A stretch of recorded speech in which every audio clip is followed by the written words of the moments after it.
겸손과 기도. 찬미 예수님. 그때 유다인들이 돌을 집어 예수님께 던지려고 하였다. 예수님께서 그들에게 말씀하셨다. 나는 아버지의 분부에 따라 너희에게 좋은 일을 많이 보여주었다. 그 가운데에서 어떤 일로 나에게 돌을 던지려고 하느냐? 유다인들이 예수님께 좋은 일을 하였기 때문이 아니라 하느님을 모독하였기 때문에 당신에게 돌을 던지려는 것이오. 당신은 사람이면서 하느님으로 자처하고 있어 하고 대답하자 예수님께서 그들에게 말씀하셨다. 너희 율법에 내가 이르건대 너희는 신이다 라고 기록되어 있지 않느냐?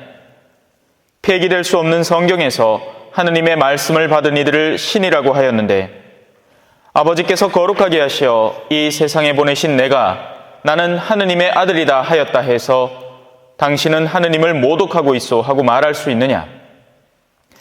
내가 내 아버지의 일들을 하고 있지 않다면 나를 믿지 않아도 좋다. 그러나 내가 그 일들을 하고 있다면 나를 믿지 않더라도 그 일들은 믿어라. 그러면 아버지께서 내 안에 계시고 내가 아버지 안에 있다는 것을 너희가 깨달아 알게 될 것이다. 그러자 유다인들이 다시 예수님을 잡으려고 하였지만 예수님께서는 그들의 손을 벗어나셨다. 예수님께서는 다시 요르단강 건너편 요한이 전에 세례를 주던 곳으로 물러가시어 그곳에 머무르셨다. 그러자 많은 사람이 그분께 몰려와 서로 말하였다. 요한은 표징을 하나도 일으키지 않았지만 그가 저분에 관하여 한 말은 모두 사실이었다. 그곳에서 많은 사람이 예수님을 믿었다. 주님의 말씀입니다.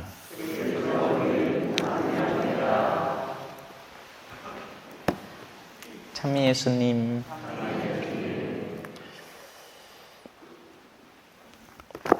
오늘도 썼습니다.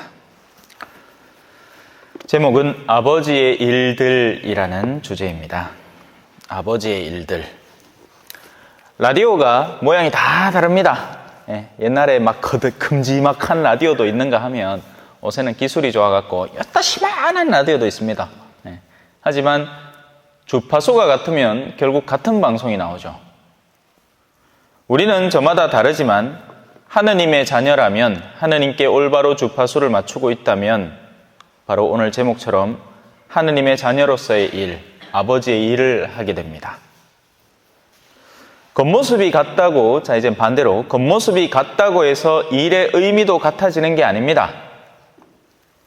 탐욕으로 일하는 농부가 있다면 하느님의 창조 사업에 동참하는 농부도 있죠.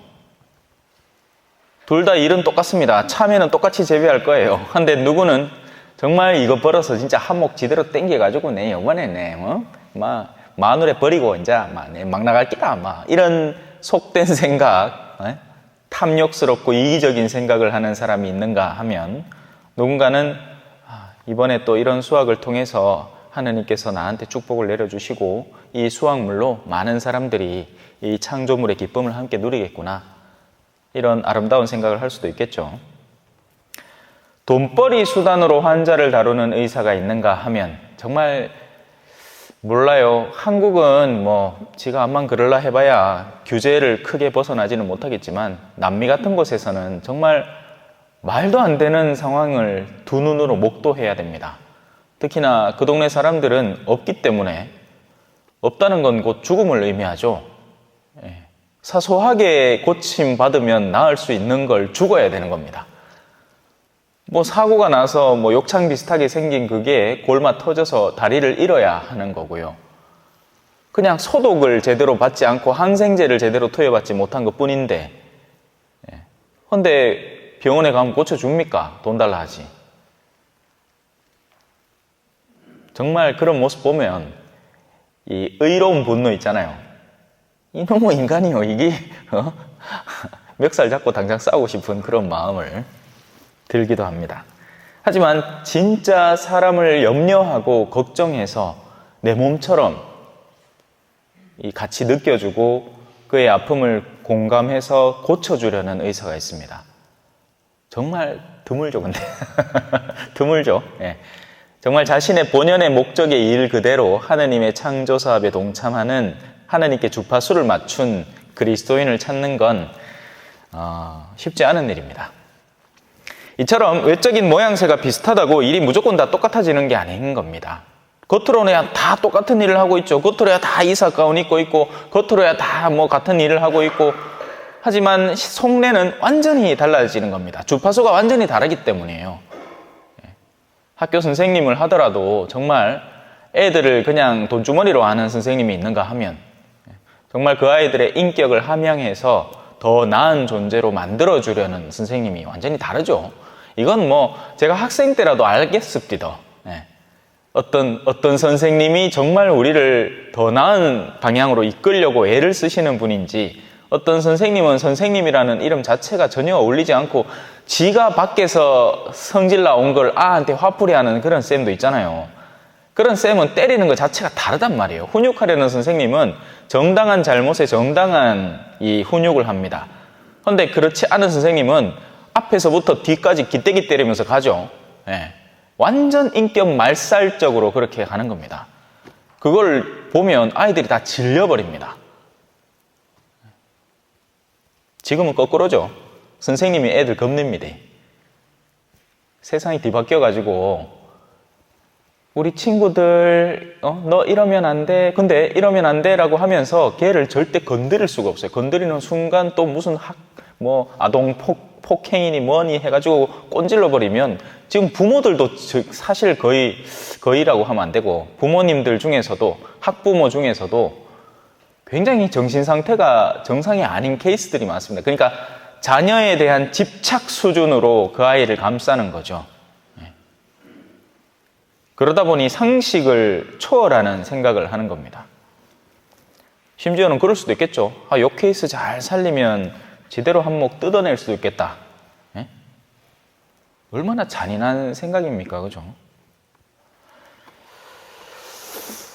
자, 심지어는 이 거룩한 성전 안에서도 비슷한 일이 일어납니다. 기도를 하더라도 엉망진창인 기도가 있습니다. 제 욕구를 한껏 채우려는 기도. 무슨 30일 기도니 무슨 9일 기도니 하는데 결론은 내가 욕구하는 걸 어떻게든 채우려는 기도인 거예요. 기도를 통해서 나를 하느님의 주파수에 맞추려는 게 아닌 겁니다. 내 주파수는 생생히 살아있고, 내가 이 기도를 바치고 나면 하느님, 성모님, 당신들 전능하니까 내가 지금 욕구하는 걸 완전히 채워주이소, 뭐 이런 느낌입니다. 하느님이 이걸 통해서 나를 어디로 이끌어 가려는가 한 번도 생각지도 않는 거예요. 그러면 엉망진창인 기도가 되는 거죠. 또 심지어는 미사도 제 욕심만 한껏 채우려는 미사가 있습니다. 겉이 같다고 해서 속내가 다 같으라는 법은 없다.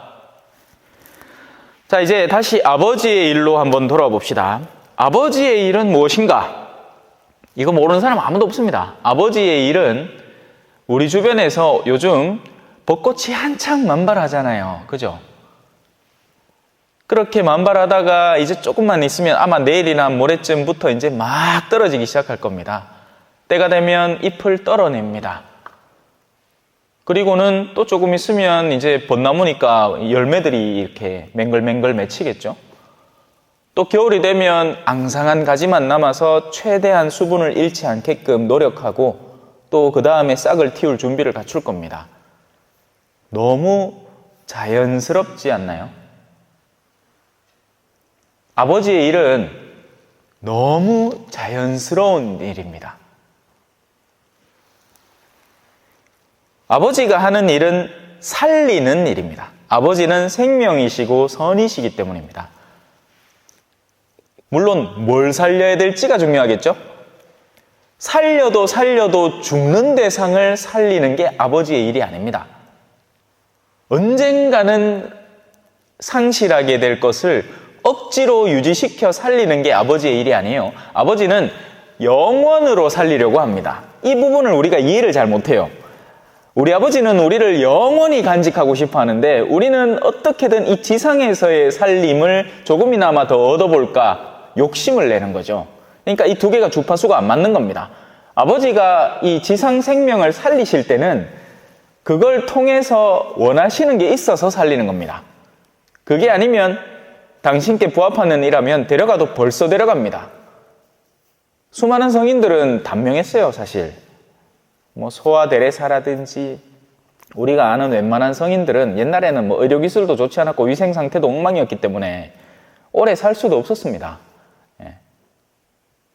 저 요번에 이제 성주 성당 특강 가가지고 순녀님하고 잠깐 이야기를 나눴는데, 당신이 이제 인도 사람한테서 들은 재미난 이야기를 하나 해주시더라고요. 자기가 이제 다닌 학교에서 여러 나라 사람들이 있었는데, 인도 사람은 노인이 45세래요.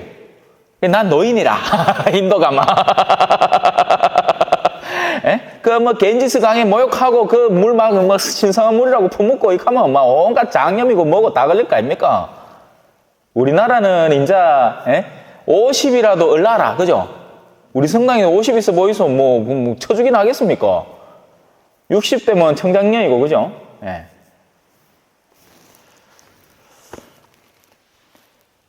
아버지는 당신이 가장 소중히 여기는 영혼을 살리는 일에 전력을 다하십니다. 필요하다면 그걸 위해서 사람의 생명의 위태로움을 허락하시기도 하는 거예요. 왜? 아파봐야 깨닫기 때문에. 아프기 전까지는 어떻게든 움켜쥐고 이걸 어떻게든 유지시키려는 욕심에 영혼을 신경을 안 쓴단 말입니다. 사람이란 어리석거든요. 나중에 다 잃고 난 뒤에야 내가 이 소중한 시간들을 영혼을 위해서 조금이나마 썼더라면. 근데 시간이 얼마 안 남았어, 그때는. 그동안은 계속 이거를 어떻게 하면 좀 더 뿔리 갖고 그 다음 투자처를 찾아가지고 투자를 해가 이거를 또 해가 이건 내 몫으로 만들고 아들한테는 이걸 물리주고 백락해봐 소용없어요. 그래가 감사하는 아들도 아니라 요새는 이것 빠이 안 줍니까? 이하고 있다 할게 내 아들이야. 오늘 또 재밌는 얘기 들었는데요. 옛날에는 군인 월급이 180원이었다면서요. 근데 맥주 한 병은 200원이었다면서요. 근데 그거 듣고 좀 솔직히 웃겼습니다. 예. 군인이 한 달 내도 맥주 한 병을 못 사모. 근데 요새는 어떻습니까? 원하면 뭐 어디든 뭐 맥주가 어디라. 예? 맥주에 소주에 깔락깔락깔락깔락 섞어갖고 맛있게 꼴딱꼴딱꼴딱꼴딱 잘 먹잖아요. 근데도 행복합니까? 행복 안 하죠? 행복 안 합니다. 행복할 수가 없지. 욕심이 그만큼 커버렸는데, 옛날에 그 180원 받아갖고 그 다음 월급 받아가 20원 못해갖고 맥주 한 병 집에 휴가 가면서 한 병 귀한 거 사가 아버지하고 꼴록꼴록꼴록꼴록꼴록 반 병씩 이제 넘갈라 뭐만 얼마나 입에 다겠노, 그죠? 저도 그랬거든요. 휴가 저는 김포에서 군생활 하는데 그 TMO라고 있어요. 군인들 전용으로 타는 기차. 그 공짜란 말이야. 그래가 휴가비 애끼가 그 애낀 휴가비로 이제 식당간 가는 거예요. 식당간 가갖고 이제 제가 좋아하는 스타우트 블랙 흑맥주 그때 한 병 딱 사가 그 식당칸에 앉아갖고 이제 다 뭐 막 군대 밖에서 먹는 흑맥주 그 맛은 진짜 와. 요새는 스타우트가 없더만요. 자, 쓸데없는 소리였죠. 아버지의 일은 영혼을 살리는 일이라서 그 영혼을 살리는 데 소요되는 것이라면 다른 모든 것들을 희생할 수도 있단 말입니다. 심지어 당신 아들의 생명마저도 수많은 영혼들이 그를 통해서 살아난다면 아버지는 기꺼이 바치는 겁니다. 사람들은 자신의 영혼이 죽어가는지도 모르게 살아가는 경우가 많습니다. 사실 영혼만 죽어가는지 모르는 게 아니라 실제 육체의 어떤 부분이 아픈데도 겁나서 보통 저희 이제 신부님들이 그런 일들을 많이 해요. 무슨 말이냐면 건강검진 안 받아. 받으마 겁나갖고, 받으마 술도 못 물까봐, 받으마 지금까지 재미있게 하던 거 못할까봐. 왜? 짐작이 가거든. 지금까지 자기가 자기를 어떻게 다루었는지 뻔하게 아는데 건강검진 받으면 뭐라도 나온단 말입니다. 그럼 그때부터 걱정이 시작되잖아. 모르는 게 약인 거예요. 모르다가 그냥 훅 가는 게 차라리 나은데, 근데 훅 가면 다행인데 훅 안 가죠. 또 찔끔찔끔 삽니다. 현대의학은 또 굉장히 발달돼가지고 죽기 직전에 사람을 어떻게든 또 살리나 희한해. 제가 병원에서 일해봐서 알잖아요. 그거 다 그냥 갖다 살려놓은 사람들이에요. 존엄하게 얼마든지 죽을 수 있는데, 근데 가족들이 그렇게 안 놔두죠. 그럴 여력도 없고, 환자 돌보고 그 똥오줌 치우고 그거 왜 다 합니까? 그러니까 이제 일단 병원에 집어넣어 놓는 거예요. 근데 병원에서는 또 살아. 와, 기술이 있으니까. 온갖 약물에 기계 장치 다 달고 막 오줌도 막 그 소변관을 끼우거든요. 그러면 알아서 나옵니다. 예, 그러면 이제 그 주머니에 찾는 것만 비워내면 돼. 제가 그 일 많이 했습니다. 예. 똥도 잘 닦아줘요. 내 똥 잘 싹 닦습니다. 공기 싹싹 들어가. 이래 싹 파내. 어떤 때는 파내기도 해야 돼. 이 장갑 찌고. 예.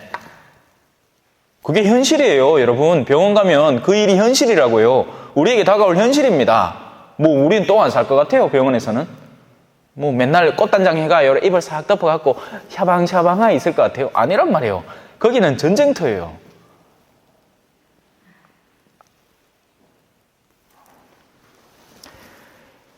그렇게 육체도 제멋대로 방치하는데 영혼은 더 심각한 상태인 겁니다. 자기 영혼이 죽어가는지 몰라요.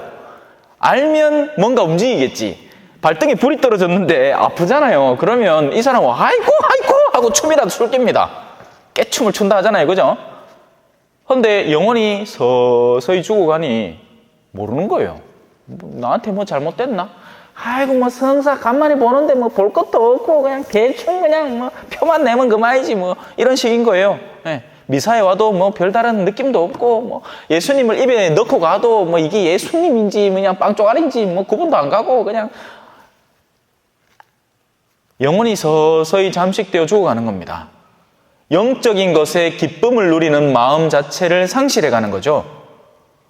어린 시절에는 이 곤충 하나만 봐도 너무 경탄하던 그 마음이 어딘가 온데간데 없이 이제는 목돈을 벌어들이지 않는 이상은 기쁨을 느끼지 못하는 영혼으로 바뀌어 있는 거예요. 세속적 성취가 아니고서는 영혼이 침잠해 있는 겁니다. 스타우트 한 병에 기쁨을 느끼지 못하는 영혼이 되어 있는 거예요. 네. 아이고, 오늘 미사 마치고 한잔 해야 되겠다.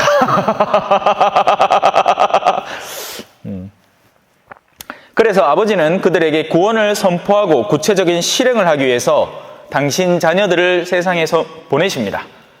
모르니까 가르쳐야겠죠? 또 어떻게 하는지 모르니까 실천하는 법을 알려주도록 롤 모델이 필요하겠죠? 그래서 있는 이들이 아버지의 자녀들입니다. 아버지의 자녀라고 해서 사제를 떠올리거나 수도자를 떠올리지 마세요. 여러분 사이사이에 숨어 있습니다. 지금부터 가르쳐 드릴게요. 그래서 아버지의 아들들은 성경에 이르는 것처럼 신의 자녀들로서 뭘 선물해 주느냐? 영적인 보살핌이라는 것이 어떤 것인지를 주변 사람들이 이해하고 깨닫게 하는 역할을 도맡아 합니다. 이런 것이 영적인 보살핌을 받는 것이구나 하게끔 느끼게 하는 거죠. 이건 꼭 무슨 이런 강론 자리나 뭐 어떤 영적인 가르침만으로 착각하시면 안 돼요. 일상 안에서 그렇게 한다는 겁니다. 자, 아버지의 일들의 결과는 자연스러운 기쁨입니다. 아버지의 일을 하고 있는 사람이 갖고 있는 특징 중에 하나는 기쁨이에요. 근데 이 기쁨은 슬랩스틱 코미디라고 들어봤습니까? 옛날에 막 유머 1번지 이런 거 하면 사람들이 달리 나와갖고 뭐 너는 뭐 했어? 예, 저는 뭐 했습니다. 하면 제일 마지막에 항상 희명내가 연구같이 이래 돼가지고 하면 이제 사람들이 와 웃잖아요. 왜냐하면 기본 틀을 깨는 거니까. 예. 하지만 그건 순간적인 쾌락적 즐거움이지 기쁨이라고 하는 게 아닙니다. 기쁨은 제가 앞서 설명드린 자연이 자기를 한껏 표현하는 그 기쁨입니다. 지금 벚꽃들은 기뻐요. 하느님의 소명을 다하니까요. 나중에 벚꽃잎이 떨어지면서도 그 꽃잎 하나하나는 다 저마다의 소명을 다하고 이제 이 임무를 마친다는 기쁨으로 떨어지는 겁니다. 뭐 슬퍼하고 이럴 이유 없어요. 아이고 이제 벚꽃이 지nis으면 아니요. 자기들은 지금 너무 기쁘게 그 일을 하고 있는데요. 뭐 나무 가지가 앙상해진다고요? 그렇게 해야만 다음에 또 생명력을 더 한껏 발휘하기 때문에 그 앙상한 가지는 곧 기쁨이 되는 겁니다. 메말라도 기쁨이고 활짝 펴도 기쁨인 거예요. 어르신의 삶을 사는 것도 기쁨이고 청년으로서 젊은이로서 자신의 역량을 발휘하는 것도 기쁨이죠. 지금 아니면 언제 이렇게 해요? 안 그래요? 지금 봐요 없잖아. 자, 지금 이걸 해야 할 때 안 하고 나중에 내가 40대 중반에 그렇게 열정적으로 일을 할 걸 그렇게 해봐야 뭔 소용입니까? 그때 하지 와. 지금은 지금의 대로의 우리의 자연스러움, 하느님께서 우리에게 부어주시는 사명에 응답해야 하는 순간이 있단 말입니다. 여러분들은 누군가의 부모로서 혹은 조부모로서 얼마든지 여러분들의 사명을 기꺼이 수행할 수 있어요. 여러분들이 아니고서는 할 수 없는 일들이죠. 누가 합니까? 자기 부모가 자기한테 신앙에 대한 얘기를 안 하는데 누가 자기들한테 신앙 얘기를 해요? 운 좋아서 만날 수는 있겠지만 없단 말입니다. 여러분들만 할 수 있는 일이죠.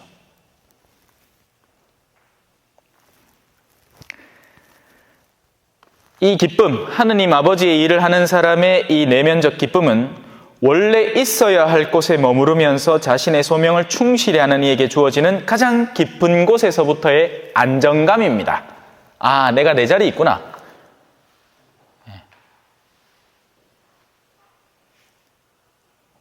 자신이 자신의 고유한 역할을 할 때 느끼는 안정감. 원래 부부는 부부 사이에 가장 머무르면서 가장 안정감을 느껴야 하는 거죠. 다른 데 가면 불안해져야 되는 겁니다.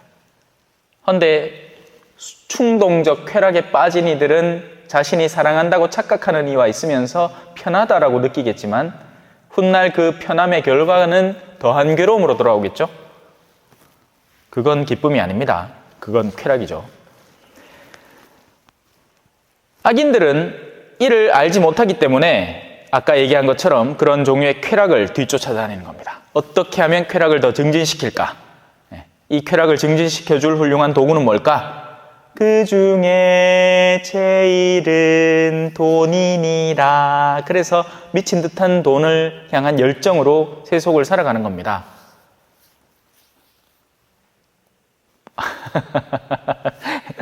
있는 것에 만족하지 못하는 사람은 끊임없이 소유하려고 합니다. 근데 그 소유는 언제 가야 다 찰까요? 언제 가도 차지 않습니다. 왜 옛날 영화 같은 거 보면 기차 딱 타면 뭐 합니까? 계란 하나 톡톡 깨가 묻고 사이다 한 빙, 그것도 돈이 있으면 사 먹었다며. 그런 거에 즐거움을 느껴야 되지 않을까요? 근데 이제는 그럴 일도 없습니다. KTX 타면 슉 가보거든. 계란 먹을 시간도 없어. 옛날에나 추쿠툭 앞에서부터, 그죠? 철길이 이렇게 항상 이 간극이 있잖아요. 여름에 늘어나면 이렇게 맞닿으라고, 겨울에는 이렇게 벌어지니까 그거 탁 지나갈 때마다 두구둑 하는 소리가 막 지나가지 않습니까? 그 정겨움과 즐거움이 이제는 없습니다. 더 빠르게 됐고 더 편하게 됐고 더 활력 있게 된 것처럼 보이지만 실제로 우리는 많은 것들을 잃어가고 있는 거죠.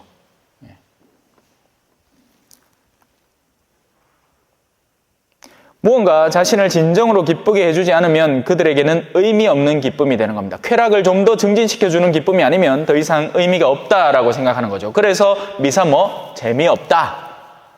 미사가 뭔 재미입니까? 차라리 집에 가서 영화나 한번 보지. 근데 이제는 그 영화도 뭘 봐야 될지를 모르는 세대를 살고 있어요, 여러분.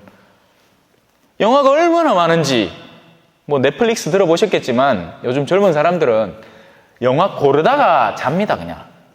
영화를 보는 게 아니고 뭘 볼까 하고. 채널도 요새 얼마나 많아요, 그죠? 이제 보통 우리 천주교 어르신들은 맨날 평화방송 채널만 고정해, 그죠? 채널 고정해가 제가 가끔씩 목요일날 어르신들 집에 가 놀러 가면 오늘 미사 때는 누가 나오시는데 전부 다 그 얘기밖에 안 해.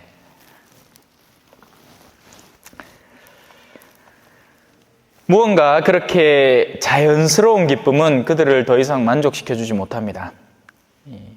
봄날에 코를 간지르는 산들바람은 그들을 절대로 즐겁게 하지 못하죠.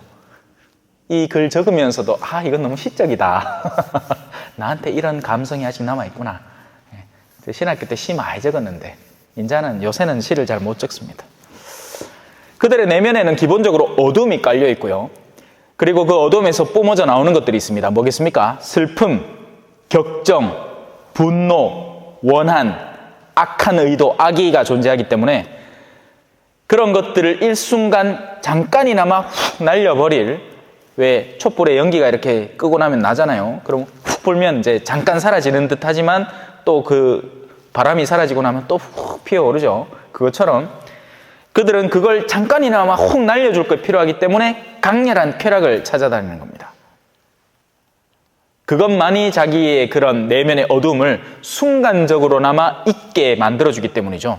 일종의 마약하는 거예요, 마약. 감정적 마약, 영혼의 마약을 하는 거죠.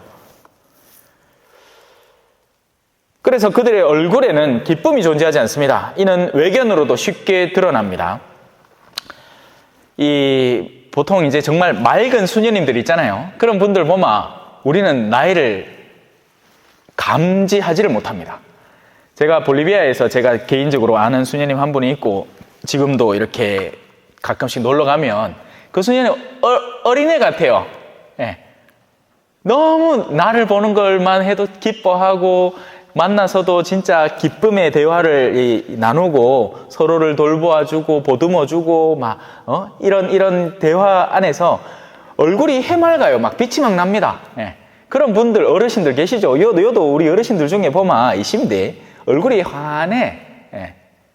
별다른 걱정이 없어서가 아니라 걱정이 있지만 그것이 자신의 그 내면의 빛을 꺼뜨리지 못하는 일상의 수고와 괴로움일 뿐입니다. 하지만 반대로 어두운 사람은 얼굴이 우중충합니다. 옆에 가면 그 어둠에 내가 블랙홀처럼 빨려 들어가는 기분이에요. 네. 그래서 훨씬 나이 들어 보입니다. 자신의 나이보다도 앞만 뭘 바르고 뭐 해봐야 소용없어요. 감출 수가 없는 어둑함을 지니고 있는 겁니다. 항상 누군가에 대해서 뭔가 험담할 것, 재미나게 씹을 것만 찾고 다니고 비밀을 캐러 다니고 비밀스럽게 은밀하게 이야기하고는데 특화되고 마치 바퀴벌레 같아 보면. 그래서 가까이 가면 뭔가 섬뜩한 느낌이 저릿하게 느껴집니다. 밝은 사람은 맑고 밝아서 자신이 느끼는 바를 솔직하게 꺼내놓거든요. 그런데 어두운 사람은 그 음침함을 감지해낼 수 있습니다. 자, 이제 거의 다 끝나가니까 조금만 참으세요. 아버지의 일을 하는 하느님의 자녀들은 자신들이 머무르는 곳이면 어디에나 그 생명력을 선물해 줍니다. 슬픈 이에게는 위로를 선물하고 엇나가는 이에게는 충고를 선물하죠. 그들은 자신들이 하는 일의 가치를 알고 아주 작은 것에도 진정으로 기뻐하고 감사할 줄 아는 이들입니다. 누가 사주면 그 사주는 행위 자체에 대한 감사를 느끼는 거지 뭘 사주는지는 중요하지 않죠. 국밥을 사주면 국밥대로 맛있게 먹고 귀한 거 사주면 귀한 대로 더 땡큐하고 먹고. 우리가 그 일들을 마주하고 그 의미를 이해하고 깨닫게 될 때 그 일을 하는 주체 안에 성령께서 살아계신다는 것을 감지하게 되고 그러면 결국 아버지께서 그와 함께 계시다는 것을 이해하게 되는 거죠. 그래서 그는 아버지의 일을 하는 사람이고 바로 그 아버지의 일을 목도하는 사람은 믿음이라는 것을 형성하게 되는 겁니다. 오늘 일독서의 마지막 부분이에요. 주님께 노래 불러라. 주님을 찬양하여라. 그분께서 가난한 이들의 목숨을 악인들의 손에서 건지셨다. 아멘.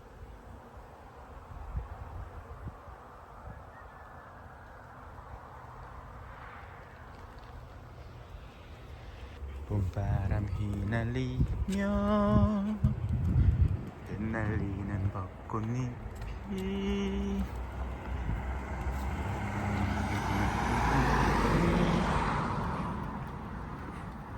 들이 갈아요. 기대야. 찬미 예수님, 겸손과 기도.